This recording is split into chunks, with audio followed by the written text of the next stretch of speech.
பாபாவே கத்தின்னு வாழக்கூடிய நம்ம எல்லாரும் சொல்லுவோம், இந்த வீடை கொடுத்தது பாபா தான், என்னுடைய பேங்க்ல இருக்கிற பணம் எல்லாம் பாபாவோடது தான், நகை எல்லாம் பாபாவோடது தான், நானும் பாபாவுக்கு சொந்தம், என் கிட்ட இருக்கிற எல்லாமே பாபா கொடுத்தது தான் அப்படின்ற மாதிரி நம்ம எல்லாரும் சொல்றோமே. அத உண்மையான செயல் ரூபமா நிரூபிச்சவர் காகா சாஹிப் தீட்சித்.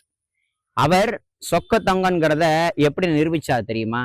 ஒரு முறை பெட்டி நிறைய பணம் எடுத்துட்டு வந்திருக்கார் தீட்சித் அவர்கள். பெட்டி நிறைய பணம் எடுத்துட்டு வந்து துவாரகாமாயில, பாபா என்னிடத்துல இருக்கிறது எல்லாமே உங்களுடையதுதான், இந்த பண பெட்டி முழுசும் உங்களுதுதான் பாபான்னு சொல்லி பாபாட்ட அவர் சமர்ப்பிச்சிருக்கார்.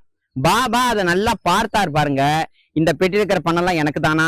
ஆமா பாபா, எல்லாமே உங்களுக்கு தான் பாபா அப்படின்னு சொன்ன பிறகு பாபா என்ன பண்ணாருன்னா பெட்டியை திறந்தார், பணத்தை நல்லா பார்த்தார்.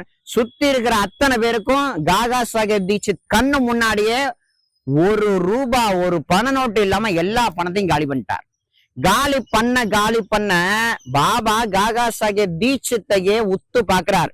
உள்ளுக்குள்ள ஆஹா, பாபாக்கு பணம் கொடுத்தோமே, எல்லாருக்கும் கொடுத்துட்டு இருக்காரு, பணம் போச்சே அப்படின்ற மாதிரி பதறாரா, இல்ல உண்மைத்தன்மையோட உண்மையான விசுவாசத்தோட சரணாகதியோட இதை நமக்கு சமர்ப்பணம் பண்ணிருக்காராங்கிறத பாபா சோதிச்சார்.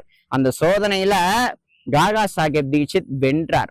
அதனால தான் பாபா காகா சாஹிப் தீட்சித் அவர்களை உன்னை நான் விமானத்துல கூட்டு போறேன்னு சொல்லி அவருக்கு ஒரு நற்கதியை கொடுத்து அவருக்கு அனுகிரகம் பண்ணார். அத போல நம்மள பேச்சுக்காக சொல்லாம எல்லாம் அவரதுதான் அப்படின்னா எல்லாத்தையும் பூர்ணமா சமர்ப்பிக்கணும் அந்த குருநாதர்கிட்ட.